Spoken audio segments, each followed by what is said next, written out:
Okay, after a couple of technical difficulties, I'm back online and posting videos. All right, so we're starting Unit 2 with the lectures. So Unit 2.1 is exchanging personal information. So I'm going to jump back in your book. There we go.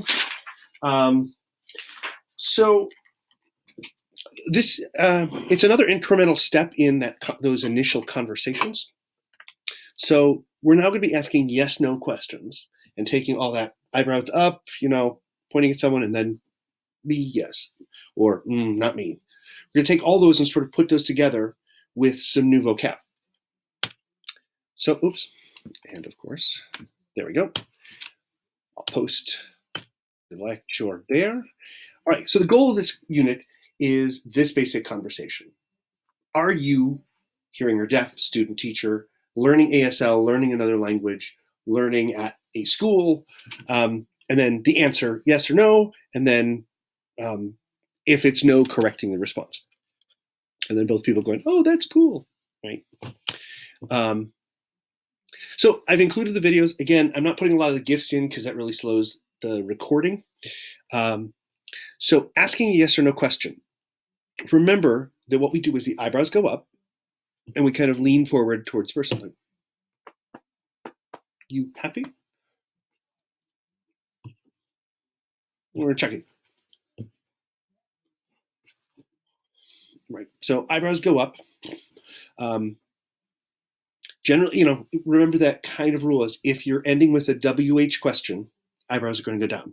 So it's good to practice those, like where, what, with the eyebrows down, so that every time you produce this, your instinct is going to be to pull the eyebrows down. Yes, no questions are you, right? Kind of a surprise face of you, right? I'm silly today. I apologize. Too much caffeine. So this little video is a really good explanation, and it lean forward, raise the eyebrows, and hold the sign. We generally do in this kind of short question, you, so we know who they're talking about, and then we sign hearing. Take the index finger and just circle it. If you're a flute player, it probably is easy, right? Hearing. It means speaking. And then end with you again. It's a simple little parenthetical thing. You, this, you. For example, let me go back to here. We will jump back. It's like, so you, insert noun, you, or insert color. It's anything we're talking about. So, and then we'll talk about the responses. Let me go back up.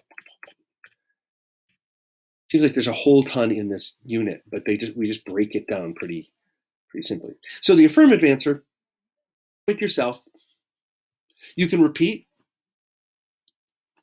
and again, it can be me hearing me, or just, oh, me hearing me is a good one to practice with and get used to, because that's going to be the normal format. And then the negative answer, so no, and it's 3 fingers. These two are together. So it's a U coming in here. It actually comes from fingerspelling. It's N-O. No, no, no, no, no. And it just became easier to do this over the course of hundreds of years. So no. And we tend to repeat it. You can do it. No. Parents do this a lot to kids. No.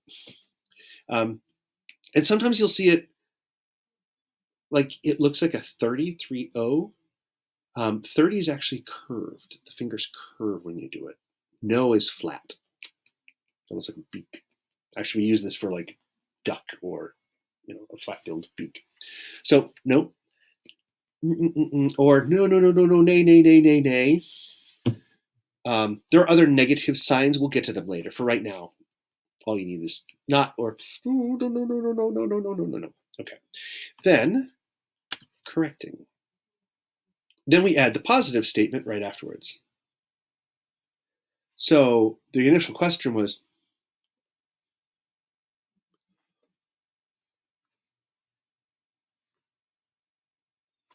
So no. Yes. Okay. I mean, it's really simple, but you've got to sort of practice it with that simplicity and that clarity. Don't just go, oh, I'll do it.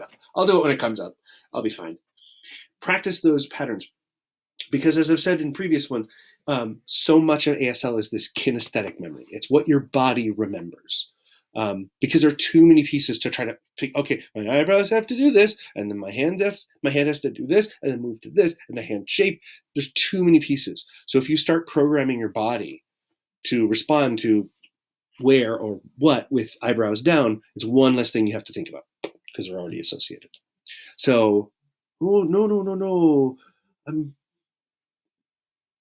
So this is time for deaf. Basically, it's like no talking, no hearing. Generalization, but in general, in most signed languages around the world, deaf is usually like this, or so it's something like that. Hearing tends to be like this. Oh, I don't know where. Forget I said that one. I don't remember what that was from. Okay. So here's the key vocab we're going to need for this chapter. Student is, if you remember, I think we did person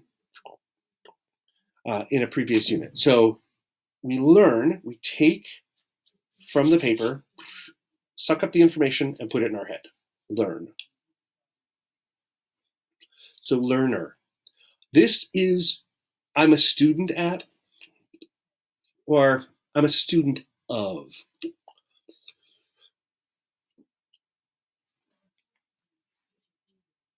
And we do tend, if it's an ongoing verb, we may repeat it. Teach. So teach, again, I'm taking the information from my head and, well, normally putting it out to the class. Now I'm putting it toward my webcam. So learn, teach. I'm learning over the course of time. As opposed to a verb that happens once. I learned that already. Okay. So that's learn and student. And then teach, and then teacher, teach person, right? So learn person and teach person. School, we learned. School. So it's just clapping your hands. Clap. They don't move. It's literally just a bounce. Paper moves towards you. The top hand moves towards you for paper because it's thin. So paper. So for right now, just worry about school. Now, in general, when we talk about school, we're thinking like high school, middle school, stuff like that, that level. College is one level above that.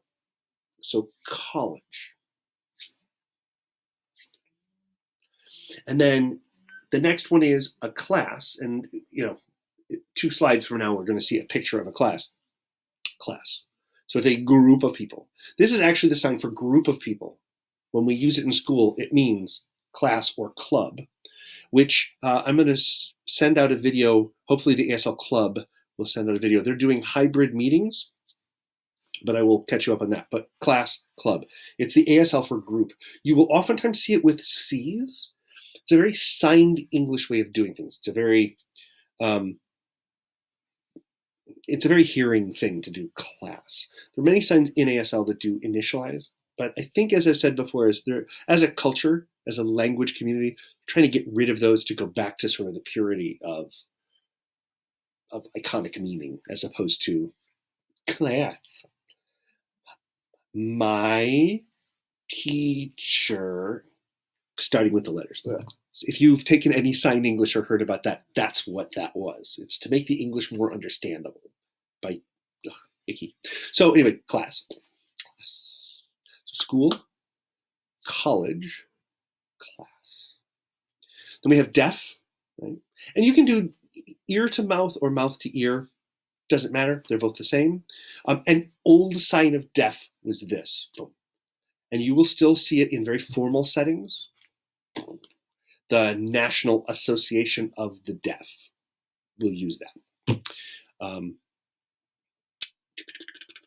And we will talk about old signs versus new signs, especially once we get to numbers a little bit later on. So we have deaf and hearing. Hearing. Not hearing. That's the verb to hear something. So hearing, a hearing person, deaf person. Here, this place, or here. This tends to be more specific. Would be like, no, here, this classroom, this office, this campus. I suppose here can be more general. Like, no, here, Ohio, here, United States. It could be here in this classroom, depending on the context. But here and there. Pretty simple. You probably don't need me to show it to you. You can either point at the real place, point in the geographic direction of, oh, Cleveland is, I don't know which way Cleveland is from where I'm sitting. But my kitchen, where I cook, so it can be purely symbolic, where I'm just making up, oh, the city is that way, but my house is that way. Or it can be very specific of, my bedroom is across the hall. So here, there, or here and there. This is a little bit more gestural. I'll suggest playing with this one more often. It looks like what? What? Here? There's a sign for Gallaudet on here. Gallaudet. It's like glasses. Glasses. Gallaudet. Because the first president of that school wore glasses. And so that's how they talked about him. He had glasses. The next section, language. You're going to see it two ways. Language is now the more common one. Language. Like lines on a paper, right? Language. You will also see it with L's. And as we've talked about, trying to get rid of the initialized signs, getting rid of the letters. So language. I'm old, so I learned this, and it takes me a little while to get used to language. And then under languages as a category, language, we have ASL. ASL. ASL. You'll see a lot of times people are shorthanding ASL. You can also do American. And I was taught it, I don't know if it's real or not, but it's from log cabins, that there were log cabins all over.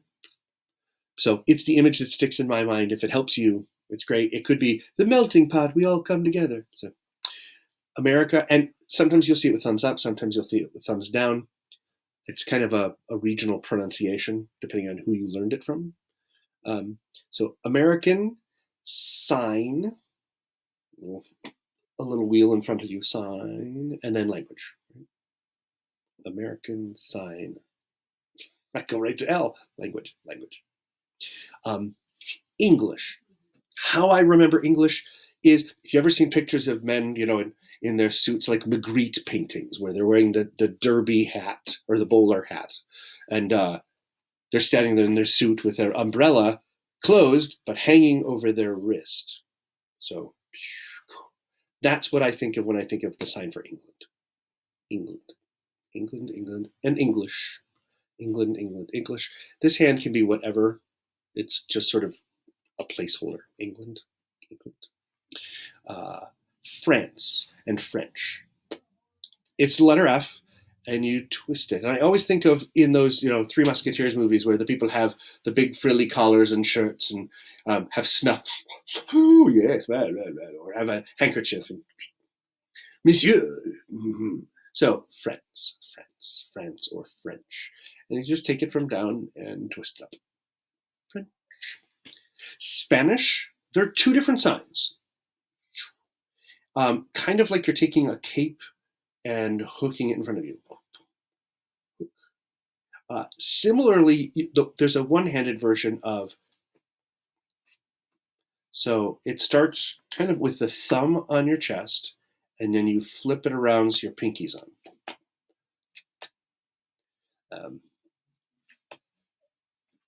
I've seen this more for like Spain and this more for Mexico, but Mexico has its own sign, so you will see both. I think really most often what I've seen is this is the one-handed sign, because this doesn't look like there's something missing. So Spain. Mexico, its sign is this. It's not on the vocab, and actually not all of these are on the vocab for this unit, but, or not all the stuff we're going to go over in this unit is on that. Okay, so here.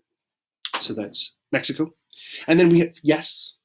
I don't think we've gone over yes and no, which seems odd. Well, we go through the whole first unit, but yes and no. I'm going to close my door. Hold on 1 second.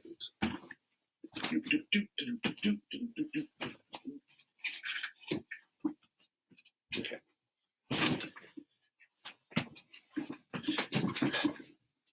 I was alone in the house, and now there are people moving around.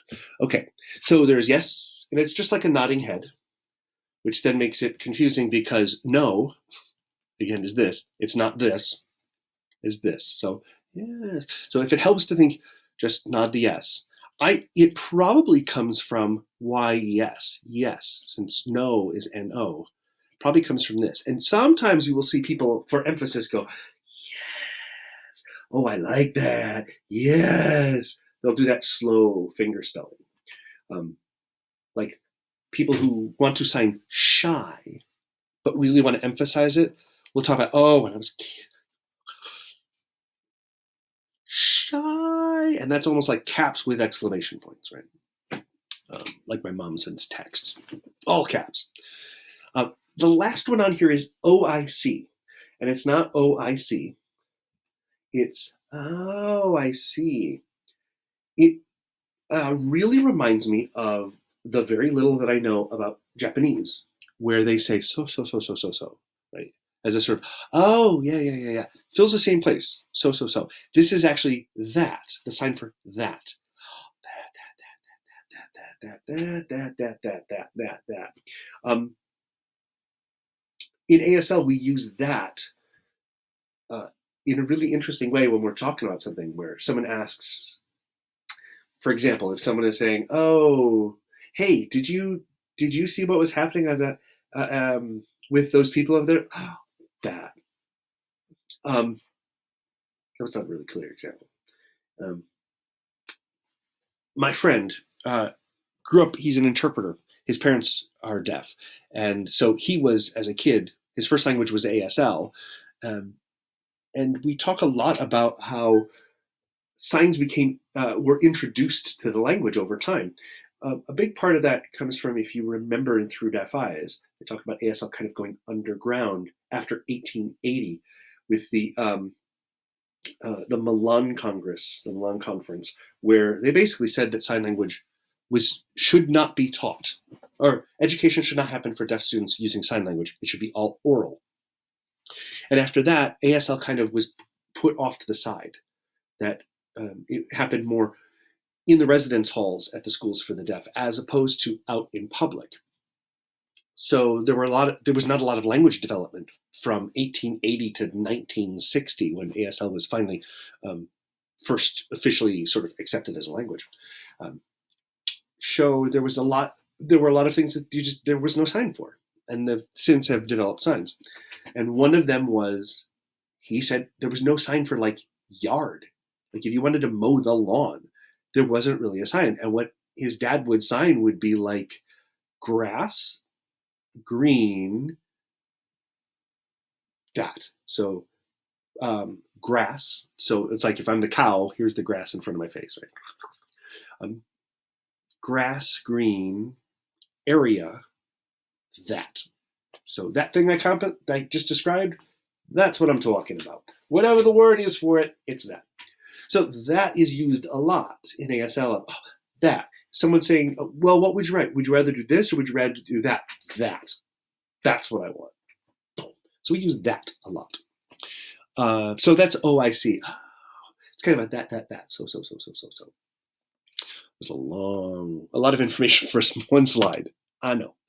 Okay, so the important phrases we're going to need are me, student, me, student. Sometimes you'll see student like this. It's just they're shortcutting it. They're like making a contraction of it. They're not doing the full boom and down. They're making one movement from it. So me, student. I'll still push you to do the full sign. It'll get streamlined later. Me, teach. Me learn, me teacher, me deaf, me hearing, right? So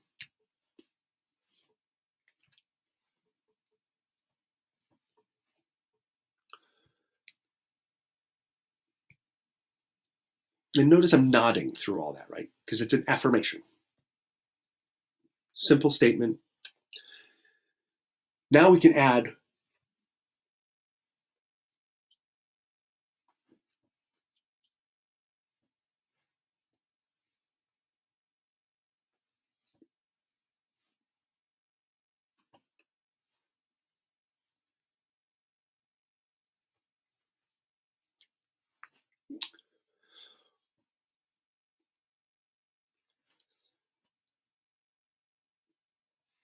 and last but not least,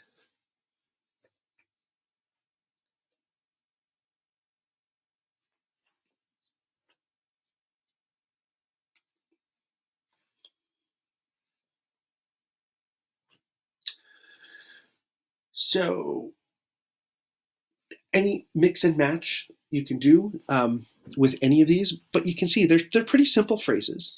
Where's the nodding? Where's the shaking the head? No, no, no, no, no. And then we're back to that structure of you blank you. Oftentimes you'll see class room. Here's the class, the group of people, and then the four walls. So boom, boom, boom, boom.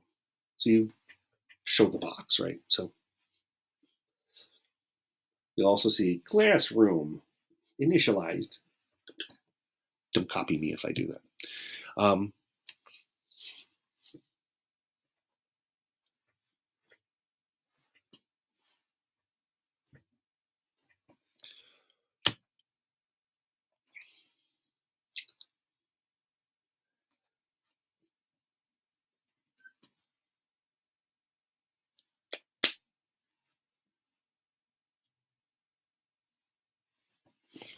Cool, pretty simple. If you've learned other languages, or if you're learning other languages, or grew up with other languages, or want to learn other ones, there's a great website here called spreadthesign.com. I used to have another one that had a fantastic website, and I don't know what happened to it. It just sort of, one day, the website disappeared. But this group has sort of taken a lot of that and expanded, called Spread the Sign. And you can search for ASL signs for other countries and other languages and cultures. You can also search within those languages and cultures for their signs for certain things. So, as we've already talked about, that ASL is not international. It's kind of like English that lots of people speak it, especially if a country doesn't have strong education or college education for deaf students. Many of them will come to the United States to study and then go back. If you looked at the information about Andrew Foster in the book, and I put it in at the end of Unit 1, there was a little write-up about him. But he took ASL and deaf education from the United States to Africa and set up a bunch of schools. So ASL is sort of foundational language. But most other countries have their own native native sign language. Even ours came from French, but it was very changed, and France has their own language has evolved. So it's not like if you know ASL, you'd function really easily in France. It just wouldn't happen.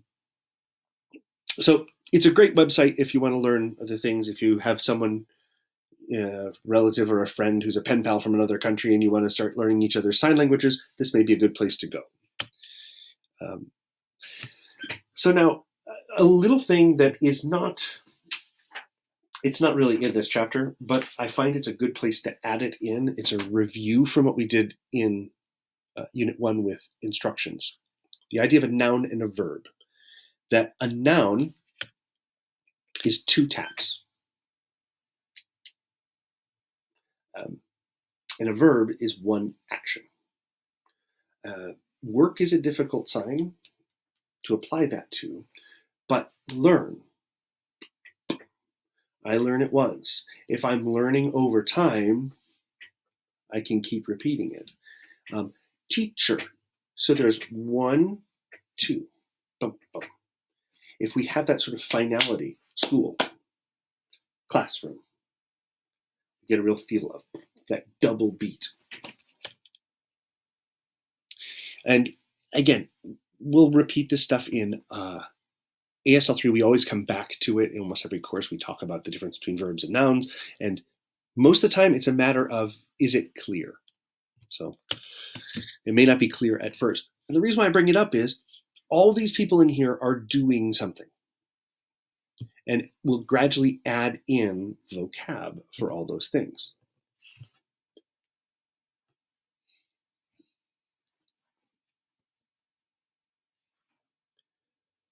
Some people are eating.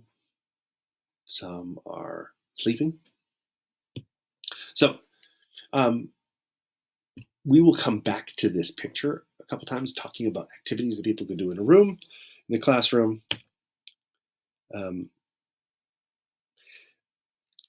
This is the point where I would normally point to these things and say, which is this? And try to get everyone to answer. But now we come to the vocab. So we know school, and we know college. Now you could do university with, since it's a specific English word, an English title, we can use the U. Kent State University. So college, university. So remember, it's one level above. Elementary, just take an E and wave it underneath. Here's that school, right? So it's elementary. So it's below the high school. Elementary. So middle. It comes from the idea that you're like drawing a circle and then going to the middle of it, or going into the middle of your hand. We've used the sign again. So notice the movement's different. This is like an arc that goes in. This middle, middle, middle. We draw a little circle, and then we go to the middle. Middle school. High school, HS, high school. Pre-K. I've seen preschool, before school, preschool, pre-law, preschool. So it's before. So here's now, before.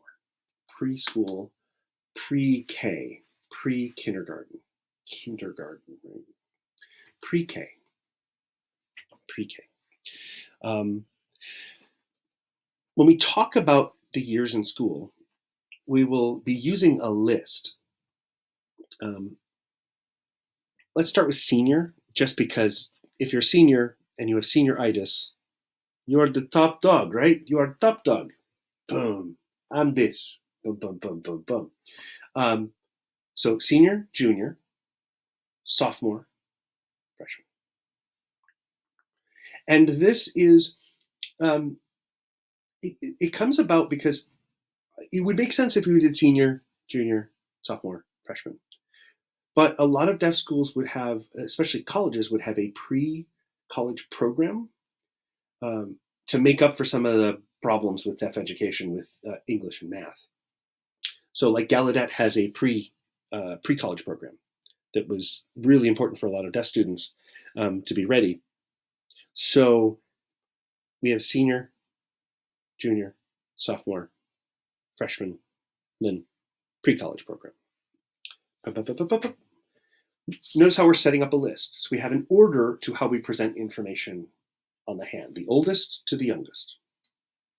We'll deal with that a lot later, but so you see that there is a pattern to it. So it's not like, I'm a senior. People are going, really? You're nowhere near graduation. So freshman, it's a little weird. It's your ring finger. So freshman, sophomore, junior, senior. Grad school picks up from that. So senior, you graduate here, and then grad school. So it's an additional couple years after grad school, or after college. A training program, practice or training with a T, training.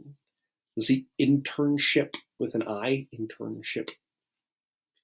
And then the last one is a deaf school. Most of the schools for the deaf were called the New York State Institute for the Deaf and Blind, or there were lots of really offensive names, especially in the South, very divisive. So institute would be school signed with an I. So institute, institute, institute. This was a really important sign in deaf culture because people would say, where'd you go to school? What deaf school did you go to? Or your family is deaf. Oh, which institute, which school? And it was a way of connecting, forming a social web across the country. That if you knew someone who went to this school, then this person knew this person, and oh yeah, we're like family. It's really important in deaf culture to have that kind of connection. In any culture, but specifically deaf people had to be very active in that because there are certain things that common experiences that deaf people had that no other hearing person has. Even if you come from other countries, deaf and deaf, there's an affinity there because you've experienced the same kind of prejudices and discrimination that it doesn't matter what country you're from. So the most common school names, if you look in the book, they go through all these San Francisco colleges, which doesn't apply to anywhere else. Like, we don't talk about Berkeley here. So you can look at those vocab ones. I'm going to focus on the ones that are really important for us. KSU, right? So we know those letters. Or you can fingerspell Kent. State is this, an S, top of the hand, fingers palm. And it comes from like rule, law, state, governmental stuff, legislative. So Kent, state, and then university. University of, we don't need the of, Akron, and it's an X that we scrape down our jawline. And it's not the opposite side, it's the same side that your hand is on. So Akron, it's the sign for rubber, because Akron during World War II was a huge rubber producing city. So that's the sign for Akron. In terms of deaf access and rights, during World War II, when all the soldiers, all the men of age, and all the able-bodied men of age were across fighting, people who had disabilities and women were stuck here. They couldn't they were not allowed to participate.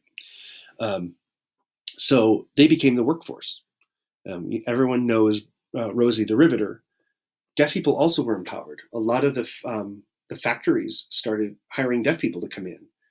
And then at the end of the war, when the soldiers came back, all the women, all the people with disabilities, all the old people who had come back into the workforce, they were all pushed aside so that the people returning from war could work again, after having proven that they were more than capable of doing the jobs. So we can talk more about that later. But so that was a little deaf culture segment for the moment. Cleveland State University, you can always use CSU. We tend to sort of wave for initials, CSU. Cleveland, this is also the same side for Congress or committee. So it's C on the far side, C on the same side, on the near side. So Cleveland State, got state again, University, or CSU. Ohio University, OU, or Ohio. It seems really like I'm fingerspelling it really fast. It will get that way. Ohio University, OHIO.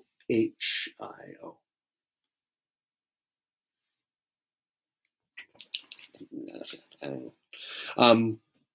Or you can fingerspell. Then there's the Ohio State University, OSU, Ohio State University. So OU, OSU. Seems kind of dumb that you have those names so close together and so tight. I don't know. I'd be all upset when people get them confused. The OSU. Okay. Cuyahoga Community College, CCC, because you don't want to have to fingerspell that. CCC or Tri-C. And if you're from this area, most of the time it's either Tri-C West, Tri-C East, or Tri-C Cleveland or Metro. And last but not least, LCC, Lakeland Community College, LCC. These are the most common ones we're going to give because those are the programs that have ASL or pretty solid ASL programs that you will tend to, if we were doing socializing with deaf people, these are the students you would see all over the place. You'd get to know people from CSU or LCC. Tri-C has an interpreter training program, like Kent State does. So these are the most common people you're going to see. Now, normally I put in here to like a moment if people are having trouble with getting used to you. Practicing just those eyebrow push-ups to make sure that you're actually giving it the attention it needs. Because if you're just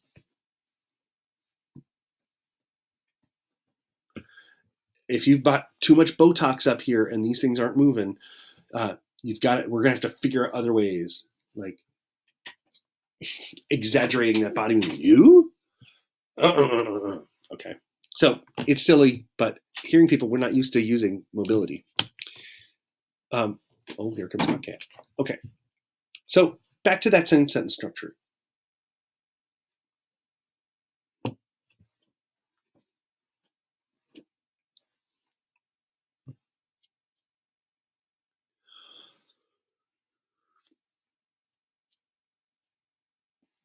Okay. So those are the questions, all eyebrows up. And it's you, insert information, you.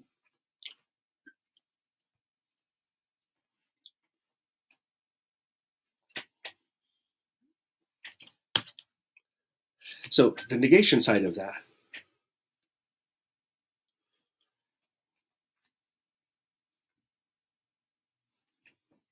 Cool. And normally we would dingle, but we have conversations we can watch. I'm not going to play them here. Again, the videos tend to gum up the works, but a sample conversation, they're saving differently. That's very weird. But watch the sample conversations, and you'll see very clearly what they're pointing out. And then the last piece of information they put on there is a follow-up on the schools and the names of schools. And there are 2 universities in the United States that are predominantly for deaf students, specifically for deaf students, 2 colleges.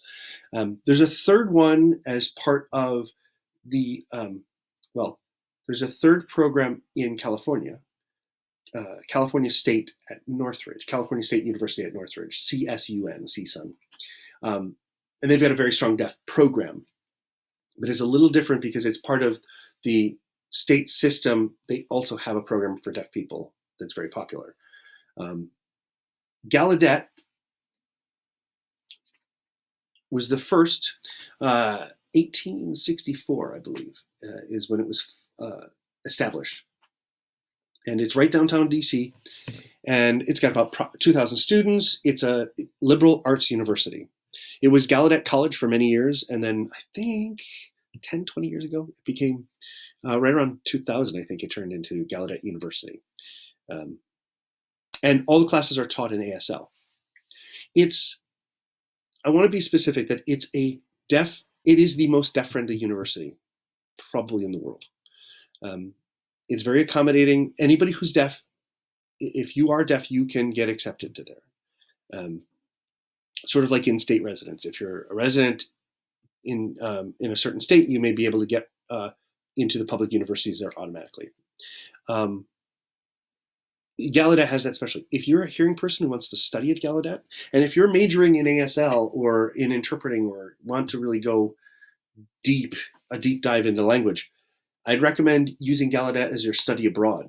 Spend a semester or a year there and take the classes in ASL. It's a real challenge, but you will come away learning so much. And there's a variety. It's not all like the purest ASL at Gallaudet. There are people there who are. There are some people who have been oral their entire life and want to learn. They can draw really well. They want to go to Gallaudet, and it's going to take students like a year or so to like find their sign language. And then they're like, wow, if only I'd had this all my life. NTID was 1964, I believe. So it was 100 years after Gallaudet, in Rochester, New York. And it's one of the colleges in RIT, the University of Rochester Institute of Technology Institute. And it's a deaf technical college that people can get associates, or I think they can get a bachelor's there as well. And then what they do is the students will then transfer into RIT and get their full degree there. So it really is kind of one of these programs. It's a training program, but it's very technical, computer engineering, photography, stuff that's very technical oriented. And it was a direct response to Gallaudet had been around for 100 years. And in the 1960s, there was a rubella epidemic. And rubella, one of the side effects is deafness. So there were a lot of babies born in the 1960s that were deaf. And they're like, well, what are we going to do? We've got Gallaudet, but we don't have a technical college, and we're going to have all these students. So they set up NTID for that program, for that. Lyndon Baines Johnson, I believe, was the president who signed that. And the classes are taught at NTID in sign language. But then students will move over to RIT to finish their degree. The classes there are taught in English with interpreters, and they have a fantastic interpreter program and accessibility program there. And then, of course, the vocab, and I will put in another slideshow with GIFs of vocab from this chapter. And then I put the follow-up activities in here, and I know the text is a little bit slow, but I'll put in the actual text file separately. 2 little mini dialogues, answer some questions about them. And then here's the thing with all of the videos included in there. So that's 2.1, and get ready for 2.3.